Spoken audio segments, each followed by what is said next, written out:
And I figured out in the last few years since OSHA has become the merciless God of the workplace, is that if you walk in that place without a hard hat, a pair of safety goggles, and steel-toed shoes, man, you're getting ready to get 30 days in electric chair. Sure. And there's sticklers on the safety. They want to make sure it's safe. They want to make sure nobody will get hurt. And I talked to a fellow a while back, and I asked him, I said, you know, it's always really necessary. And he said, well, you know, there might be some particles in the air, so yeah, the safety goggles. He said, the hard hat ain't much above us or nothing like that. But he said, the majority, listen to this now, that I got your attention tonight. He said, the majority of our accidents are caused because somebody wasn't paying attention to what they were doing. And can I say tonight, the majority of ministerial accidents, and the majority of pastoral accidents, and the majority of the accidents that I could get in tonight are just the fact that me not paying attention to what I'm doing. If we're going to shoot each other, we need to give it our full undivided attention.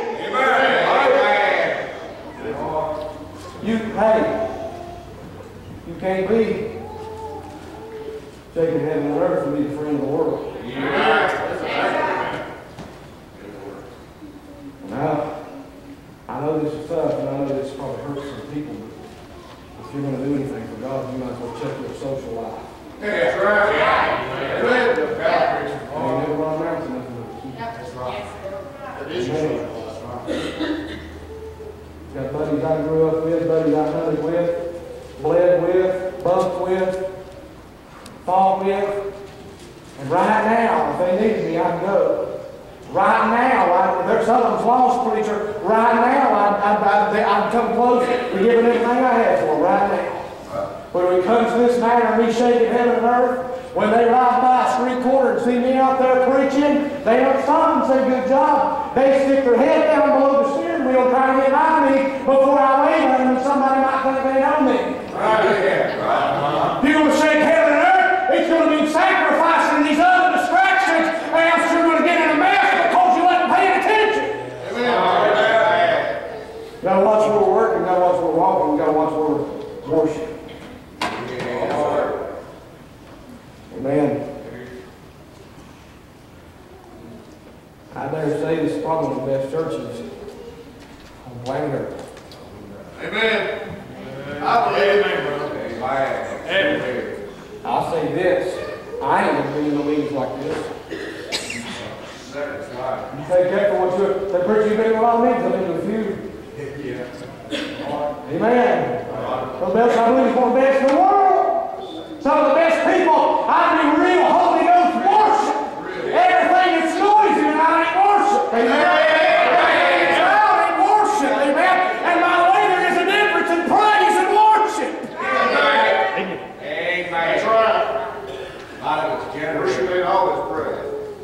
But I wondered today, as I began to think about this, I told you this morning, God told me I was going to preach this when the pastor mentioned that in his office. I began to wonder this morning as I was looking at this and thinking in this direction, I began to wonder, how many of us, including me, are going to go home and begin to take account of where we worship? Take a look around, and I'm not talking about just by observing how this church, I'm not talking about this church being a pattern for other churches, even though I believe it's a pretty good pattern. I'm talking about messages that were preached like Brother Bryson preached, amen, about how we stand, how we preach, how we are to conduct ourselves, and messages like Brother Belcher preached right in behind it to strengthen that time and cause us to examine ourselves and see some things. How many of us need to go back to where we're from and begin to look around and say, God, is this really worship? Is this really right? Is this really where I need to be? Amen. He said, be sober, he said, be vigilant. Then, last of all, he said, be calm. He describes the devil as a roaring lion, walking about thinking he may devour. That word devour means to completely destroy.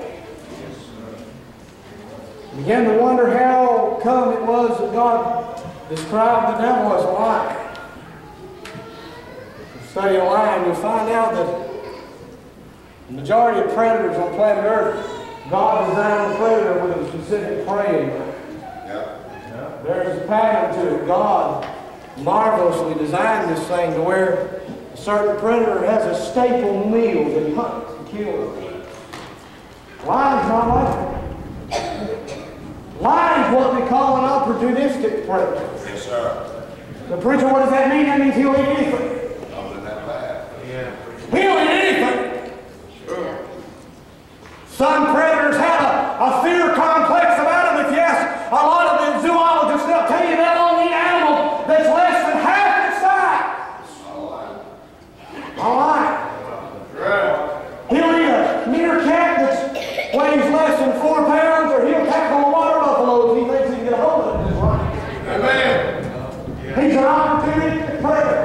It doesn't matter tonight. God is speaking to us, and He's telling us tonight that it doesn't matter if you mop the floors here at St. Bell's Church. It doesn't matter, thank God, if you're going to Thailand, if you're going to the prison, or if you're going to Waynesville tonight, or the devil will devour you.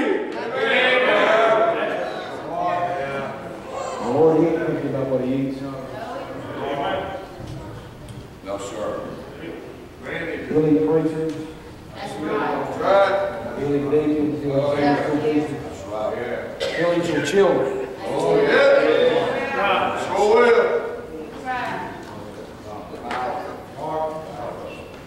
Amen. Read stories where lions, 90% of the time, they said you come across very little evidence that there's ever been a lion attack. I've read stories about how these scenes look when they come across this attack scene. I've read stories where they come across a carcass that was nothing left but bones. I've read where they come across others that there was nothing left but a hoof. I've read stories of others where they came across and they looked at from a distance as if the animal was just sleeping. The animal looked whole. The animal looked healthy. Then upon closer inspection, they'll find out that the lion simply gutted that animal. Yeah. Made it inside. Got the Bible.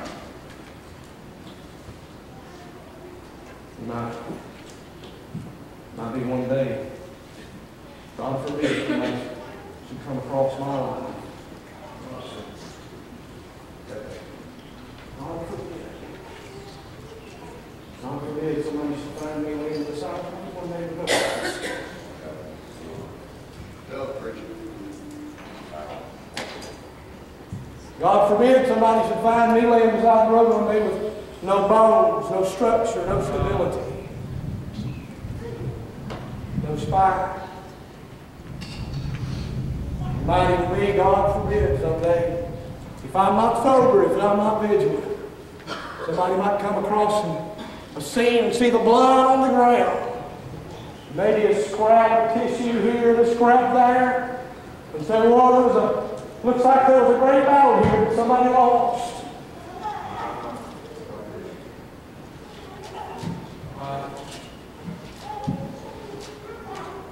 You're going to shake heaven and earth. If you're going to do what you said you're going to do. You ain't going to do it quick. Right. If you're going to go, can I say this? If you're going to go 6 months down the road and flop out of the will of God, quit now and don't bring any more trouble with Jesus. Right. But if you're going to do it, be sober. Be vigilant. Because you have an adversary. And you want to avoid him, if at all.